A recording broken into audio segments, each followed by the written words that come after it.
वैद्युत द्विध्रुव की अक्षीय स्थिति में वैद्युत क्षेत्र की तीव्रता, जिसे हम इंग्लिश में क्या कहते हैं, एक्सियल पोजीशन भी कहते हैं। अब देखो, सबसे पहले आता है कि वैद्युत द्विध्रुव क्या होता है। वैद्युत द्विध्रुव होता है एक ऐसा निकाय जिसमें दो समान परिमाण के, जैसे इसमें है देखो, एक आवेश है Q, दूसरा आवेश भी है Q, यानी परिमाण में क्या है, समान, परंतु विपरीत, देखो एक धनावेश एक ऋणावेश एक दूसरे से अल्प दूरी पर स्थित हों तो ऐसे निकाय को वैद्युत द्विध्रुव कहते हैं। अब हमने क्या निकालनी है, अक्षीय स्थिति।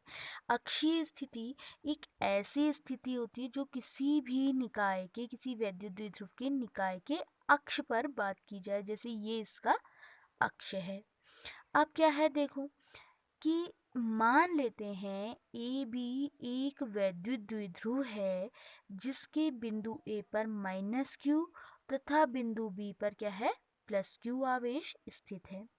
इन दोनों, इस ए और बी यानी इनके बीच की अल्प दूरी कितनी है, 2l है। अब चूंकि क्या है कि जो तुम्हारे पास O है वो क्या है, ए बी का मध्य बिंदु है, तो इसलिए ए से O तक की दूरी l और O से B तक की दूरी भी क्या हो जाएगी, l हो जाएगी। अब माना कि इस निकाय वैद्युत द्विध्रुव के बिंदु ए बी से हमने कहा निकाय से r दूरी पर एक बिंदु क्या स्थित है, P स्थित है, जिस पर हमें क्या ज्ञात करनी है, वैद्युत क्षेत्र की तीव्रता का मान ज्ञात करना है। अब देखो क्या होगा, +q आवेश से P तक की डिस्टेंस कितनी हो जाएगी। अब देखो यहाँ से यहाँ तक r है, ये l है, तो यहाँ से कितनी बनेगी, r, इस टोटल में से इतने को हम क्या करेंगे, माइनस कर देंगे, यानी r माइनस l। ऐसे ही जो हमारे पास कहाँ, देखो -q से देखो क्या होगा, P तक की दूरी, यहाँ से लेके यहाँ तक r है, तो यहाँ से टोटल कितनी बचेगी, l और जोड़ देंगे तो r प्लस l बन जाएगी। ये आ गई इतनी। अब P एक ऐसा बिंदु है जहाँ पर हमें क्या ज्ञात करनी है, वैद्युत क्षेत्र की तीव्रता। तो सबसे पहले लेते हैं इस +q आवेश के कारण वैद्युत क्षेत्र की तीव्रता क्या होगी। मान लेते हैं +q आवेश के कारण वैद्युत क्षेत्र की तीव्रता कितनी है, E1 है, क्योंकि प्लस से जो वैद्युत क्षेत्र की दिशा होती है वो कहाँ की ओर होती है, बाहर की ओर, इसलिए E1 की दिशा कहाँ की ओर होगी, बाहर की ओर। तो E1 बराबर क्या होगा, 1/4πε0 के Q/r² होता है, तो दूरी कितनी है यहाँ, r माइनस l का होल स्क्वायर। दिशा क्या हो जाएगी, BP की ओर डायरेक्टेड हो जाएगी, BP।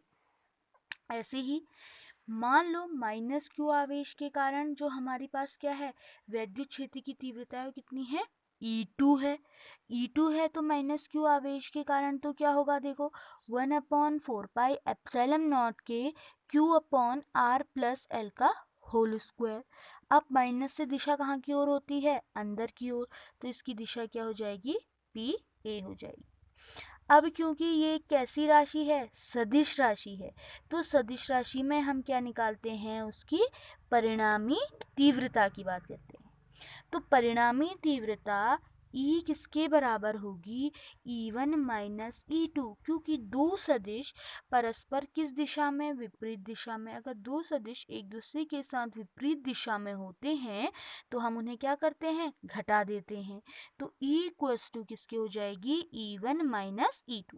E1 का मान रखा, E2 का मान रख लिया। अब देखो Q/4πε0 के Q/4πε0 के दोनों से हम कांस्टेंट ले सकते हैं, तो हमने क्या किया, दोनों से कांस्टेंट ले लिया। अंदर क्या बचा, 1/r माइनस l का whole square minus 1/r plus l का होल स्क्वायर। अब r माइनस l और r प्लस l को क्या ले लेते हैं, एलसीएम ले लेते हैं।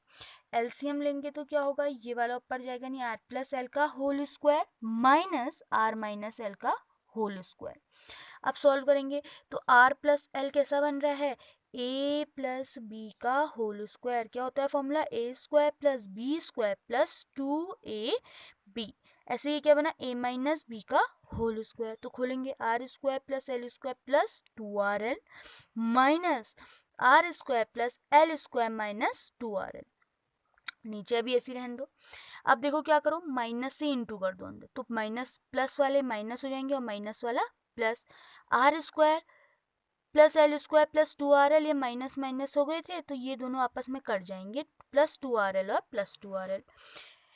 प्लस टू आर एल कितना बनेगा, 4rl upon R square minus L square का होल स्क्वायर। हम इसको जब इंटू करेंगे तो हमें पास इतना बचेगा, 1/4 पाई एप्सिलॉन नॉट 4qrl अपॉन क्या बन गया, R square minus L square का होल स्क्वायर। अब इसको तोड़ देते हैं, 2/4 पाई एप्सिलॉन नॉट के into 2ql into R upon R square minus L square का होल स्क्वायर। अब 2ql क्या होता है, वैद्युत द्विध्रुव आघूर्ण की एक क्या q इंटू क्या होता है, एक किसी आवेश का परिमाण और उनके बीच की अल्प दूरी के गुणनफल को द्विध्रुव आघूर्ण कहते हैं, जिसे हम p से प्रदर्शित करते हैं। तो हम 2ql को क्या लिख सकते हैं, p। तो 1/4 पाई एप्सिलॉन नॉट के 2pr upon R square minus L square का होल स्क्वायर। अब क्यों, क्योंकि L क्या है, R की तुलना में बहुत छोटी दूरी है, तो L का मान R से क्या है, बहुत छोटा है, तो L स्क्वायर क्या होगा, और छोटा हो जाएगा R स्क्वायर से। मैंने 11th में बताया है तुम्हें। L स्क्वायर को नगण्य ले लेंगे तो बचेगा क्या, R स्क्वायर तो बचा, उसका भी स्क्वायर होगा तो R की पावर 4, एक R से R कट गया तो कितना आया, R क्यूब। तो 1/4 पाई epsilon not 2p upon R cube.